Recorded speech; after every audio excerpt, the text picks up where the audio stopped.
Hello,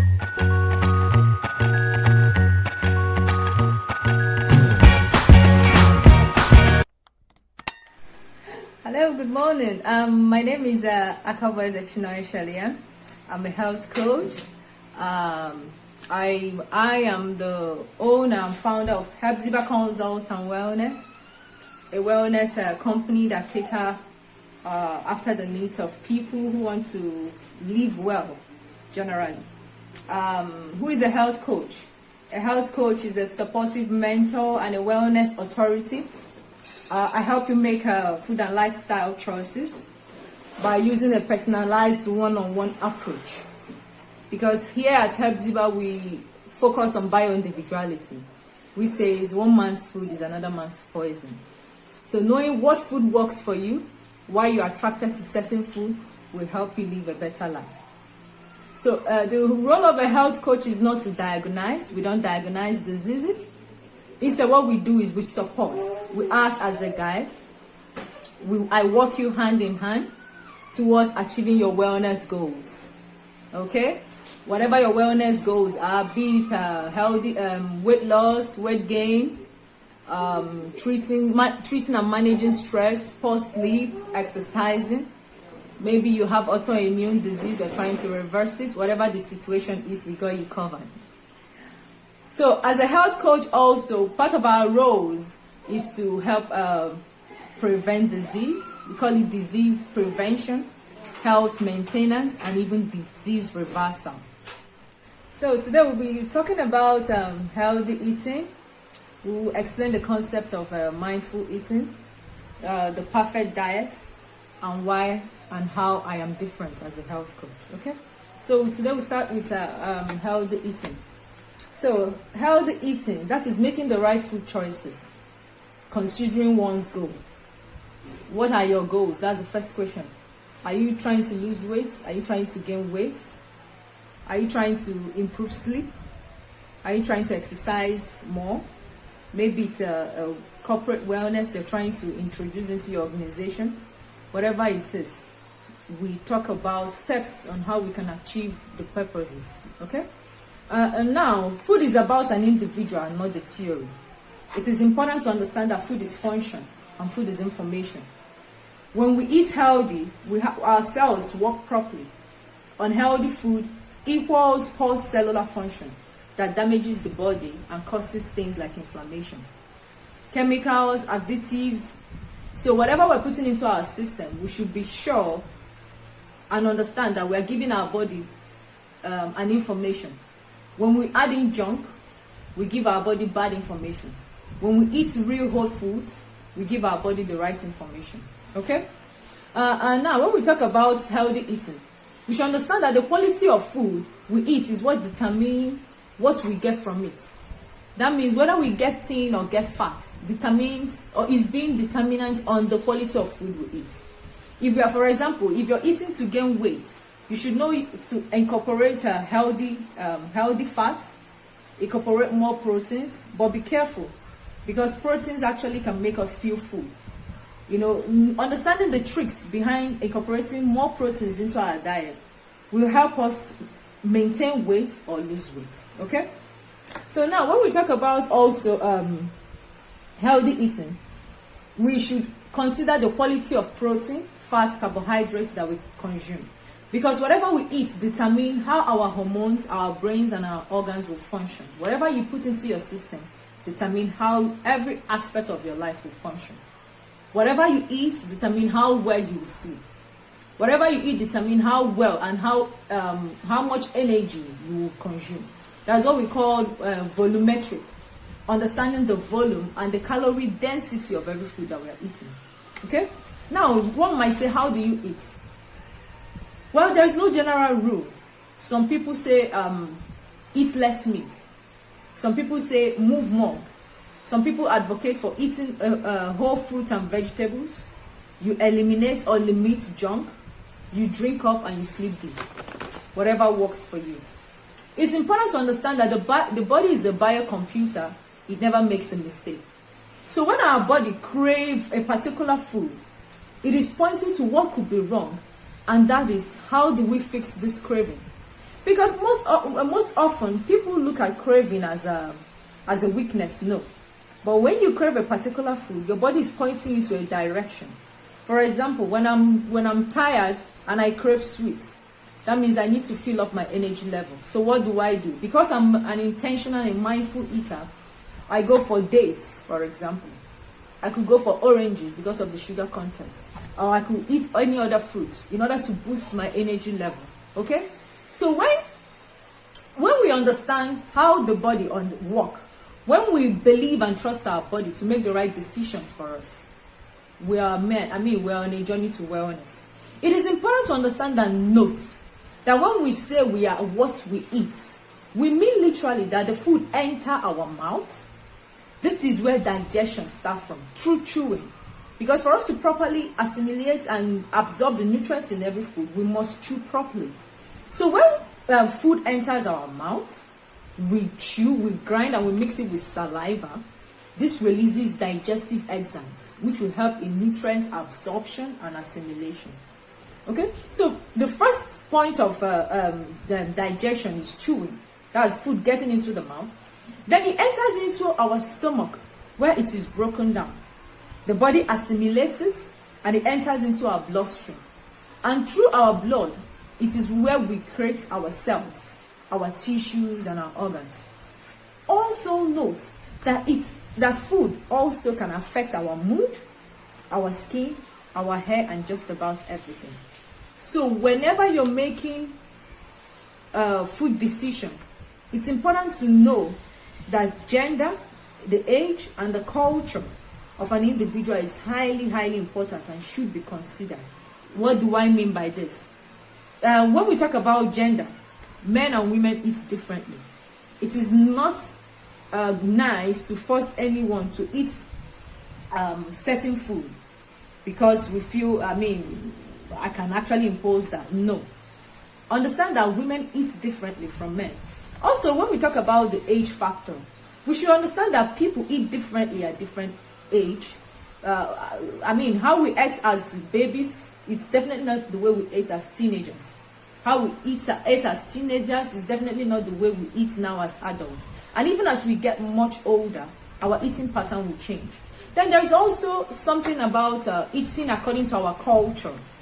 It's important to note also that everyone has a genetic predisposition to eat food from their country or region, or basically what their ancestors ate.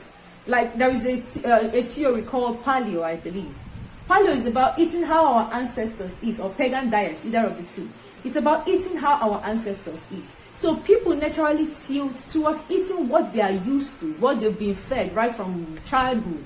We have this emotional attachment to foods that we've been eating from babies, from babies to adulthood and then to maturity stage. Okay, so now the next thing we'll talk about is mindful eating. What does it mean to be mindful around food? The concept is to change your relationship with food. Mindful eating is all about changing your relationship with food. It is changing the way you eat as opposed to what you should eat. I hope you understand that. When you understand your relationship with food, when you understand why you are attracted to certain foods and how those food make you feel, you will be mindful when choosing what to eat and what not to. Okay? So this concept of mindful eating is to change your relationship with food, is to change the way you eat as opposed to what you should eat. It is mastering control over your mind as it relates to food. When choosing mindfulness around food, it is about being present and aware of your appetite as it changes. Because as we grow, as we get older, our appetite change. Our appetite change according to season. Okay, for example, as a woman, if I'm on my period, I don't want to eat anything. I'd rather be on fluids, maybe cereals and juices or whatever. But heavy eating, no. So we should understand that. These are things we should understand when we're making decisions on what to eat. Okay, so we should understand that our appetite changes. We should understand that we are naturally controlled. We should understand that our mindfulness around food, it's naturally about portion control. You should know how to control your portion. Okay? You should choose healthy options and avoid emotional eating. When you practice mindful eating, you understand your own eating habits by recognizing occurring thinking patterns, emotional moods, and various types of hunger levels and cravings that can affect your appetite based on your emotion. Okay? Mindfulness around food has been used to treat a wide range of issues, from weight loss to weight gain to eating disorder and everything in between. Binge eating, emotional eating, eating disorders, and everything in between. Okay? As one redefines their relationship with food, one should make their goal progress rather than perfection. We are not teaching perfection. Oh, there is this perfect that I know. I'm coming to that. But it's about progress, one step at a time. The French will say, un pas un, petit à petit. You take it one step at a time. You first understand why certain food affects you in different ways. You try to balance out healthy eating, mindful eating, eating according to your goals. These are things we should have in mind each time we are putting anything into our mouth. Remember, we said earlier that food is information and information is food. So I always encourage safe and self-love and positive thinking in whatever way it works for you. I also encourage I also encourage people to practice beginners mindset around craving, understanding the process of healing, especially for an emotional eater. It becomes a slow and a gradual process. You need to understand that healing is a slow and gradual process. Mindful eating is a slow and gradual process. You don't rush into it. You don't dive into it. No, you take it one step at a time. And that's the role of a health coach. A health coach walks you hand in hand towards achieving your aims. Okay? Then we will understand also the wisdom of the body as we work with process over perfection. It is one way. This way, we will have a healthier relationship with food and a higher level and better outlook on life. Okay? So when you're mindful about eating right, you will begin to understand why you should do certain things and why you shouldn't. Why should you eat an apple instead of an apple pie, for example? Why should you eat a watermelon instead of the sugar-laden packaged juices? So when you begin to take conscious and intentional steps towards getting it right, you begin to notice that naturally your cravings will drop, because you begin to incorporate foods that help with your cravings. You begin to understand why you crave certain foods at certain seasons, and you begin to make better decisions. You begin to sleep better, you begin to exercise better, you understand volume, you understand calories. I mean, a whole lot, so many things, so many advantages. Okay, so I encourage you to take it one step at a time. One step at a time. There is no need to rush. One step at a time, you get to your desired goal. But I always encourage folks, okay, have it at the back of your mind what you're working towards. What are your goals?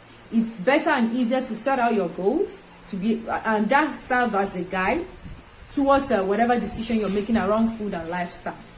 Okay, so someone might ask, how are you different? What are you doing specially as a health coach? Okay, as a health coach, I'm different from a dietitian and a nutritionist, because we don't believe in the one-size-fits-all approach, just like the mainstream wellness other practices engage. We believe in we practice bio-individuality, which is one man's food is another man's poison. I tend to understand that people are different emotionally, psychologically, mentally, and as we are different, our needs also are different from each other. That's one person to the next. So embracing these differences and finding the healthy lifestyle practices that work for an individual is exactly how one will achieve a holistic health. Okay, during my 1-year program, because I took a 1-year course at the Institute for Integrative Nutrition in New York, where I studied innovative coaching practices, more than 100 dietary theories, business development, a whole lot, so many things in between. Okay, we were taught that finding embracing the differences and finding the healthy lifestyle practices that work for an individual. That's how you achieve wellness. Also, I was well equipped with tools needed to develop these unique and personalized coaching skills. We were provided with what is needed to build a successful business, whether as a wellness entrepreneur, a certified health coach, or run my own coaching practice. Okay, I explored nutrition sciences, functional integrative medicine, personal development, coaching methodologies, business and marketing strategies, all combined to create a well-rounded approach. So it's a one-on-one approach. It's a personalized program. There is no general rule when working with an individual. That's how I stand out. Okay, I approach you first off. I take what is called a health history. That's a 3-page document where you give me your full health history, the history of your parents, your ancestry, your blood group, your genotype, your family history, your work history. Whether you're a woman, I have a different form for women. A man, I have different form for men, which cover different aspects of our lives. Okay, so having a health history help us narrow down the areas we are supposed to work on, or the areas we intend or we are going to work on. So this help us pinpoint and write out our goals, of which, of course, they should be realistic within the given time frame.